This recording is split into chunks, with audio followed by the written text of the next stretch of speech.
फिर थोड़ी देर में बोला नहीं नहीं ऐसा नहीं है, दुनिया तो पूरी भगवान ही ने बनाई। तो हमने कहा कि दुनिया बनाई तुम्हें नहीं बनाया होगा। बोले नहीं नहीं हमें भी भगवान ने बनाया। तो हमने कहा तुम्हें बनाया होगा हमें नहीं बनाया होगा। बोले नहीं नहीं तुम्हें और हमें सबको भगवान ने बनाया है। इतना तो हमसे पूछ के और सोनी जी की दुकान पे पहुंचा, बड़ा गांव। और दुकान पे पहुंचा, सोनी जी से बोला कि सोनी जी क्या जी भगवान हम सब किसके हैं? सोनी जी बोले अपन सब भगवान के हैं, सब परमात्मा की देन है, अपना पिता सबका परमात्मा है, ईश्वर है। ऐसा सोनी जी ने कहा। बोले तो इस उंगली में अंगूठी पहना दो। सोनी जी बोले महाराज वो नहीं हो सकता। बोले क्यों? बोले पैसे लगेंगे, एक भर की है। बोले महात्मा बोले हमें ये बताओ क्या ये भगवान ये दुनिया भगवान की है? बोले भगवान की है। बोले हम भी भगवान के हैं, तुम भी भगवान के हैं। महात्मा जी सोनी जी से बोले फिर ये उंगली तेरे बाप की है क्या? जब भगवान की है तो पहना दे उसमें। बोले जय श्री कृष्ण। तो न जाने क्या क्या बात होती है, न जाने क्या क्या बात होती है जब उस हृदय का तार उस हृदय के तार से मिलता है। पता नहीं कितनी बातें होती हैं भक्त और भगवान की। इसलिए आज भगवान कहते जन डर पाओ मन से सुरेसा और तुम लागे धर्मा नरवेसा। मैं आऊंगा। और भगवान महादेव पार्वती जी से कहते हैं देवी इस संसार में मृत्यु लोक में भगवान के आने का एक कारण नहीं है। कह रहे हैं गोस्वामी जी कि राम जन्म के हेतु अनेका एक तो एक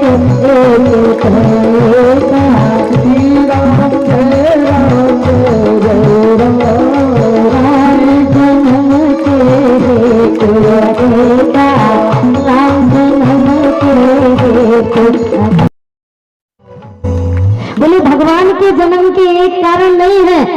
एक कारण तो नारद जी, दूसरा कारण वृंदा।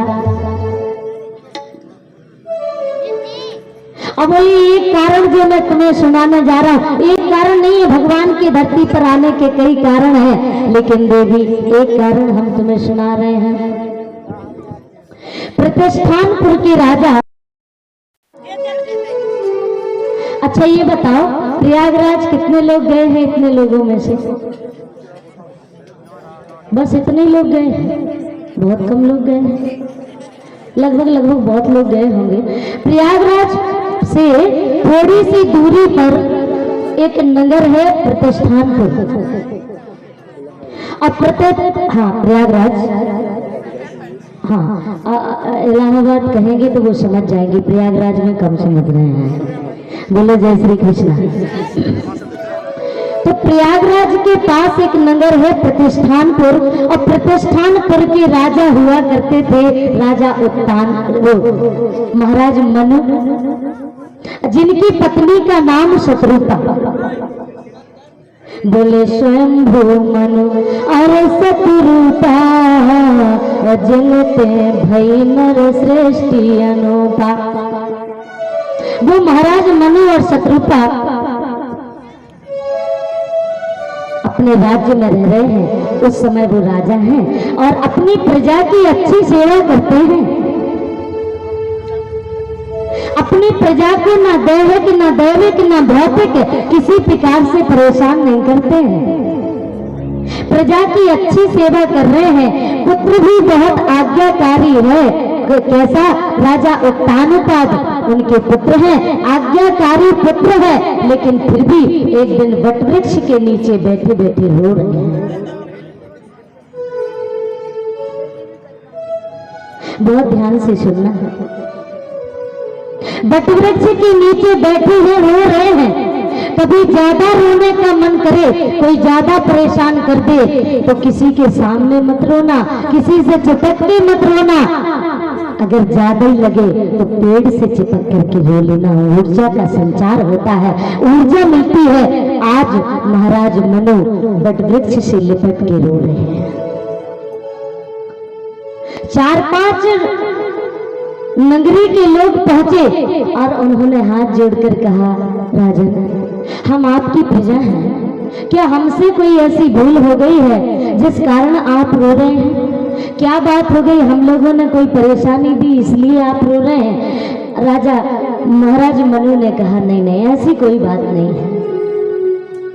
पुत्र गया और पुत्र चरणों में प्रणाम करके पुत्र उत्तानपाद कहने लगे, पिताजी आप हमें राज्य का कार्यभार संभालने के लिए बोल देते हो और हम राज्य का कार्य देख रहे हैं, तो कहीं ऐसा तो नहीं कि आपका कोई आदमी हमसे बहुत परेशान हो गया हो और आप दुखी हो? क्या हमसे कोई गलती हो गई है? कहा, नहीं बेटा, ऐसी कोई बात नहीं है, आज्ञाकारी पुत्र है। पत्नी गई, स्वामी हमसे कोई भूल हो गई है इसलिए आप रो रहे हैं। नहीं नहीं, आपसे कोई भूल नहीं हुई है, तो फिर आप रो क्यों रहे हैं? तो महाराज मनु कहते हैं, हो ही न विषय विराग, भवन बसत भा चौथपन, हृदय बहुत दुख लाग, जन्म गयो हरि भगति बिना। हमारी ये जिंदगी भगवान के भजन बिना जा रही है। क्यों? क्योंकि किसी ने कहा है, भांति भांति भोग मिले, भांति भांति भोग मिले, सुख और संयोग मिले, अंगन और रोग मिले ये जीवन की वाटी में, लेकिन राम ना मिले तो सब काम मिले माटी में, फिर कोई काम किसी काम का नहीं है। कितने ही काम करते रहे, भगवान को नहीं पा पाए तो फिर क्या किया? और पुत्र ने कहा कि पिताजी अगर आप चाहते हैं कि आप जो भी चाहते